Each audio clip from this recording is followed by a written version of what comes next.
All right, Shalom. First and foremost, I want to give all praise, glory, and honor unto Yahweh Bahashim, Yahweh Shai Bahashim, Harakakwadash. A double honors unto the apostles and elders of GMS Great Millstone, and a sincere Shalom to Yakim, bringing out this word in diligence and in truth. And that Lord willing, this lesson will be entitled, "Hey, you're not out the clear until you get beamed up, man. You're not out the clear until you're beamed up, right? Because here it is, the Christian church will tell you. Its members will tell you that it's saved, man. Oh, we're saved. Well, saved from what, man? Because the scriptures clearly, give you all these precepts about Jacob's trouble, the end days, the hell that's to come. So the scriptures tell you also that what you have to endure through these things, man. It's not as if you just get a pre-tribulation rapture and that's it.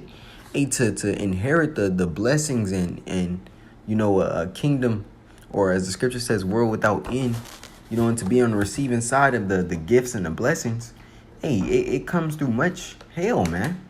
You want the best prize to ever be given, well, you have to have the best faith, according to your measure, to endure through the worst hell, man. Right? This is Jeremiah 30, and I'm going to start here at 5. For thus saith Yahweh, we have heard a voice of trembling, of fear, and not of peace. And as the scripture says in the book of Ezekiel, lamentation, mourning, and woe. Right? And it reads, it says, ask ye now and see whether a man does travail with child. Wherefore do I see every man with his hands on his loins, right? Because, the scriptures are giving us, an insight or a visual, in the sense of how fearful, how dreadful these times are going to be. That even a man is going to have his hand on his loins as a woman in travail. Representing forth what? Hopelessness and just great turmoil, man. Right? It says, in all faces turn into paleness. For alas, it's like alas, for that day is great, so that none is like it. Right? And this is the same day in which spoken of here in the book of Daniel, the 12th chapter, the first verse. It says, and at that time shall Michael stand up, the great prince was standing for the children of thy people.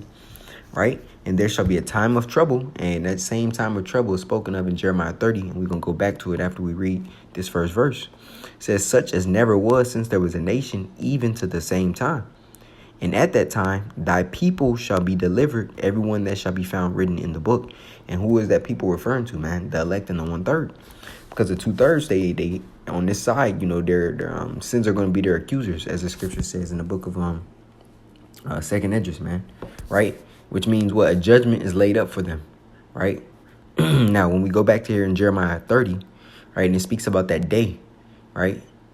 Right? This is Jeremiah 30, and I'm going to finish this out in 7. Alas, for that day is great, so that none is like it. It is even the time of Jacob's trouble, right? Because what are some of the scourges in which Yahweh Shem are going to send for this particular time, right? And you have famine, which Esau is engineering, because the Lord is using Esau as a weapon to bring forth these scourges upon Jake, man, right? So he's engineering a famine, and he's engineering a recession. Right? All these things, because he ultimately wants to be exalted and to have an infrastructure, a world in which he never, passes, man. He wants to create a pseudo kingdom. As the Lord is going to give us the real thing, Esau wants to create an artificial one, right? Under AI, right? It says, alas, for the day is great, so that none is like it. It is even the time of Jacob's trouble, but he shall be saved out of it, right? So that he that is speaking about are the elect, man. The 144,000, 12,000 out of each of the 12 tribes, and the 1/3, right? So it is showing that they're going to be saved out of it, meaning they have to go through it, right? It's not they, get out of here before all hell breaks loose. No, the Lord has to test that faith, within you to see of what sort it is, as the scripture reads, right? So let's grab a quick precept. This is coming from the book of 2 Esdras 9. And I'm going to start here at the 7th verse, and it reads, and everyone that shall be saved and shall be able to escape by his works, right? When you go back into Isaiah 33 and 6, and it says, wisdom and knowledge shall be the stability of thy times, and the strength of salvation. The fear of the Lord is his treasure. And when you go into the strength salvation, it goes into the word amawana, right? Which means faith, right? It goes into the word faith, man. right? So you have to have faith in Yahweh Shema Shai and use the names before you just enter into the hell. And Jake think that once all hell start, they just gonna be calling upon the names of Yahweh Shema Shai, but weren't calling upon those names or praying and believing in those names. When before all hell broke loose, man. The Lord ain't no genie. It's not you rub this bottle or say this name a particular number of times and you get granted this wish or protection. No, man. You had to be putting in the work previously. You had to be storing up those riches before the hell began, right? You had to be using forth your wisdom and gaining experience within those names, man, right? It says, and everyone that shall be saved and shall be able to escape by his works and by faith, right? Because without faith it is impossible to please him, whereby ye have believed, shall be preserved from the said perils. Now, that don't mean that they won't go through the said perils, right? Because even when we go into the book of Job 20 or Isaiah the 65th chapter, and it speaks about a Jake starving, or these people out here starving and elect eating, that shows you right there the duality, the balance. That means they're still going to be going through those same times. It's just that the hedge of Yahweh Shema Shai will be on the elect, and they'll be guided through the spirit of Yahweh Shema Shai. Lord willing, we be those men. To navigate these deadly times that we're coming into, man. But we still have to deal with it. Apostle Paul had to deal with the hells. Just because he was a man of the Lord don't mean that, he didn't suffer, right? When he said fastings oft, that wasn't just because, he wanted to fast.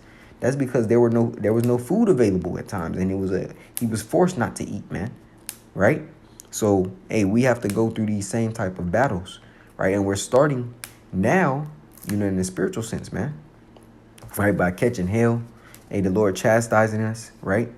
But it's all to purge that leaven out of us so that we be pure vessels for the times that we're entering into, right? So it says 8, shall be preserved from the said perils and shall see my salvation in my land and within my borders, for I have sanctified them for me from the beginning. And these are the same men in whom Yahweh Shema Shai, or it's like Yahweh Shai, prayed for, right? So in that, I'm going to grab another precept. It's coming from the book of Mark 13 and 13.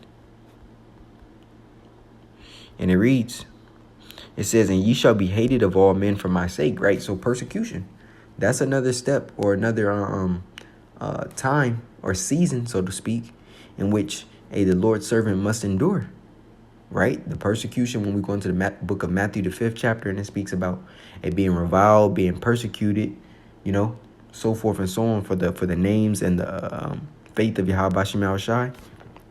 We got to go through that, man, right? It says, but he that shall endure unto the end, meaning what? Making it into the end, running that whole race and getting that prize, the same shall be saved. And that saving is a physical salvation of being lifted up out of here by the chariots to not receive of the second death, which will be the ICBMs being shot off on America, man. The thermonuclear destruction. Now let's grab another precept. Because just to show forth that, man, you got to fight through this in order to get to it. All right, this is Revelation 2 and 10. It says, fear none of those things which thou shalt suffer, showing you that, we're going to be in a position of suffrage. We're going to be the offscouring of men. We're going to be brought before kings and governors, as the scripture says. Our names and our faces are going to be plastered upon news and social media. Esau is going to make make it seem as if the ministry is the reason why all hell is breaking loose, when in turn he's pulling all the strings, where the Lord is making him pull all the strings, right? But it says, fear none of those things which thou shalt suffer, showing you the mind state in which we must be in. That stoic mindset is one of forgetting or putting off pleasure, and being locked into the mission, right? It says, behold, the devil shall cast some of you into prison, that ye may be tried, and ye shall have tribulation 10 days. Be thou faithful unto death, even showing that some of the elect will die on this side, man, and be martyrs, right? Even the Lord Yahweh said, precious in the sight of the Lord is the death of his saints, man. And when you take a look at the apostles, they went out, in grievous ways, man. The Lord allowed that to happen for their faith to be tested, and ultimately for their name to be exalted in due time, man, after Yahweh Shai, because their names are found written in the book of life, right? It says, and ye shall have tribulation 10 days, be thou faithful unto death, and I will give thee a crown of life. Right? 11, he that hath an ear, let him hear what the Spirit saith unto the churches. He that overcometh, and the only way to overcome is to what? Go through. Shall not be hurt of the second death. Meaning what?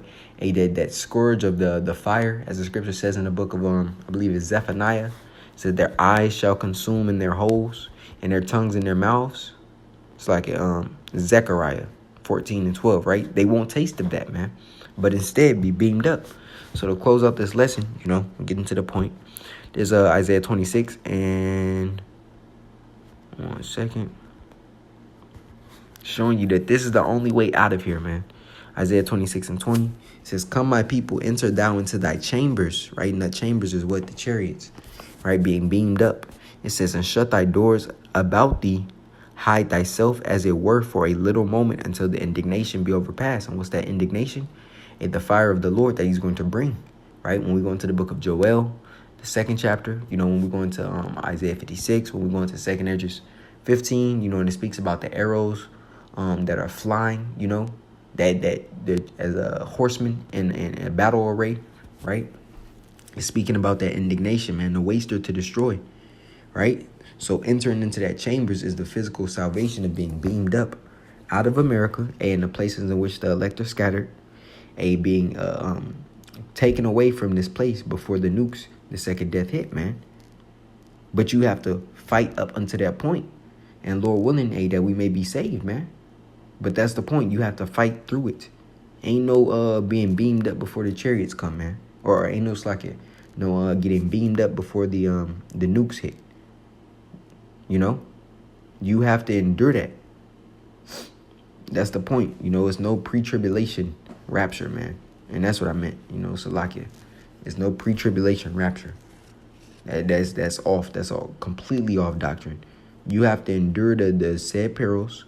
Be faithful, be found faithful, and then the Lord, if you're of that number, he's going to beam you out of here. Lord, when we be those men. But that's the point, not to make this lesson too lengthy. I want to give all praise, glory, and honor unto Yahweh, Bahashim, Yahweh Shai, Bahashim, Harakakodash. A double honors unto the apostles and elders of GMS Great Millstone, and a sincere shalom to Yakim, bringing out this word in diligence and in truth. Shalom.